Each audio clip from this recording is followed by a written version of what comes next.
Hello everyone and welcome, it's Dr. Tom here, and today I'm going to be answering the question, should I Google what's wrong with me? And in particular, how to use Dr. Google well. Now, to illustrate with a bit of a story, a patient came into me recently with symptoms that sounded very typical for a panic attack. She was having palpitations, tremors, difficulty breathing fast. And when I told her that I thought she was having a panic attack, I could see that she was really unimpressed with my diagnostic skills. And when I asked her, what do you think's wrong with you? She said the classic line, well, I did look up on Google and it said. Now, she kind of held her breath and probably wasn't sure how I'd respond. But when I said, well, what did you read? Tell me about it. She then looked even more unimpressed. She was kind of like, well, shouldn't you know this stuff? You're the doctor. But I said, no, tell me what you'd read. And this actually happens. I love it when patients have looked up their symptoms on Google. It means 1, they take their health seriously, 2, they're better able to articulate what they're feeling and what they're worried about, and 3, they're prepared to put the homework in on their own health. Before we launch into some of the better ways you can use the internet to find out more about your health, I just want to talk briefly about some of the risks to Googling symptoms online, and some of this will be no-brainers. Number 1, a lot of the material out there is written by non-healthcare professionals, bloggers, journalists. There's a lack of referencing, the material isn't updated, so there's a big issue with accuracy out there. Number 2, the internet is full of bias. Everyone on the internet is trying to sell something.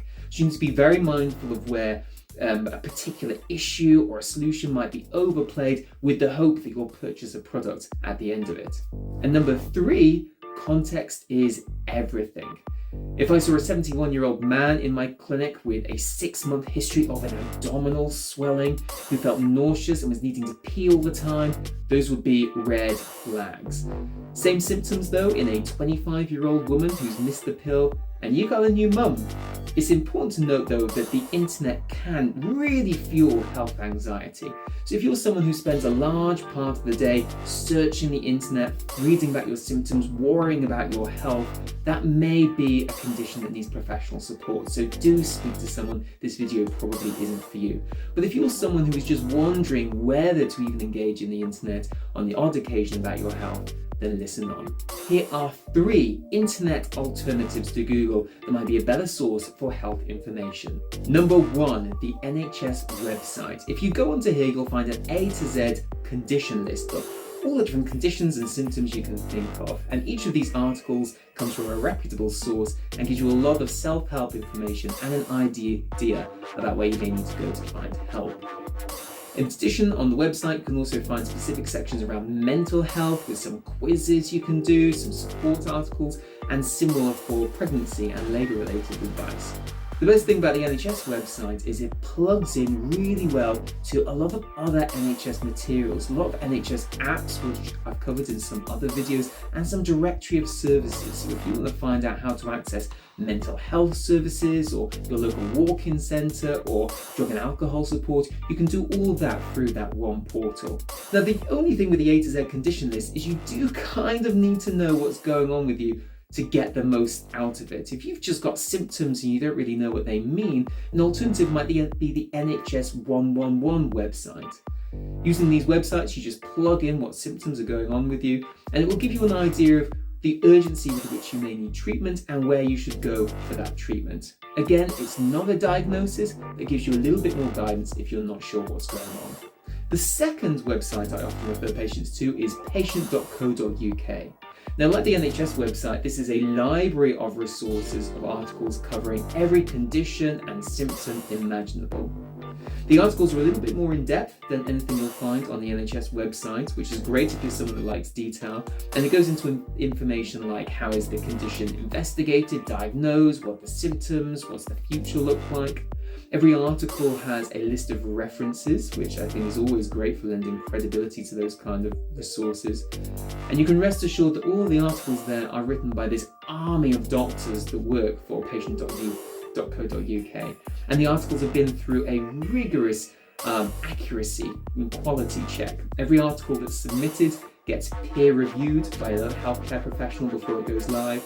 And all of the articles are updated at least every 5 years. so they don't kind of lapse into irrelevance as medical science progresses. So definitely check out patient.co.uk.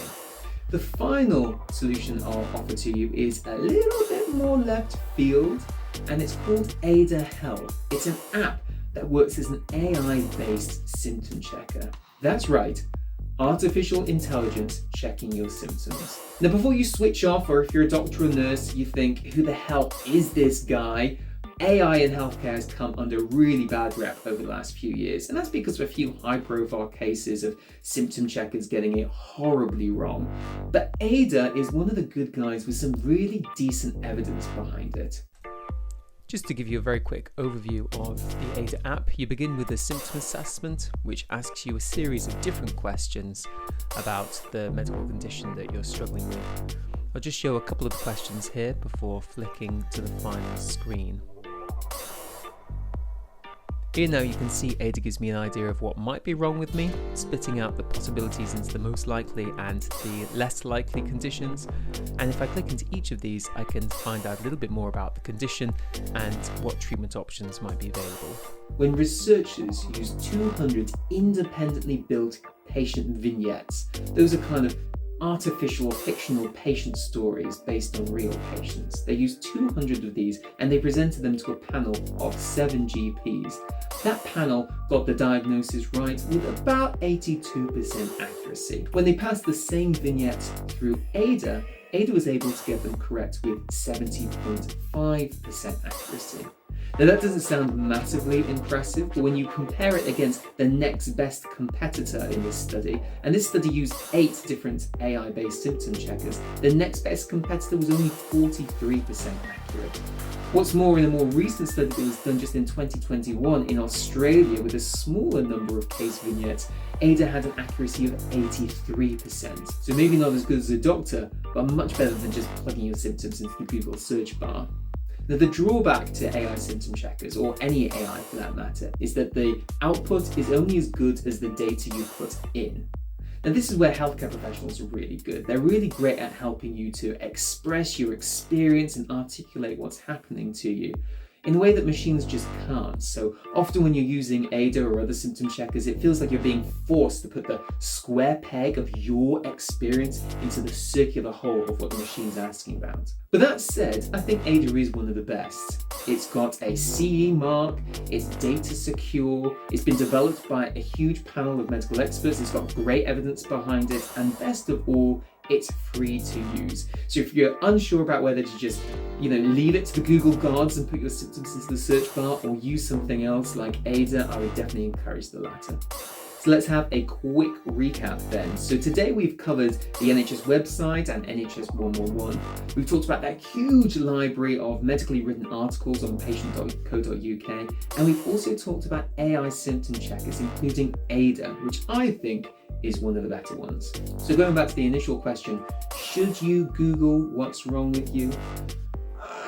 Probably not, but we also shouldn't walk and text, and we also shouldn't go for one more drink at 2 in the morning. So let's face it, we're going to do these things anyway, and if you're going to do it, make sure that we're using reputable sources.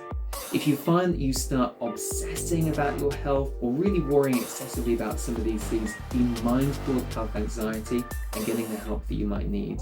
And then be open with your healthcare teams about the things that you're reading and getting their opinion on it too.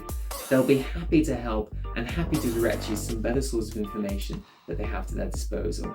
Hope you found that useful. Please hit subscribe below if you find these videos useful, and hope to see you for the next one.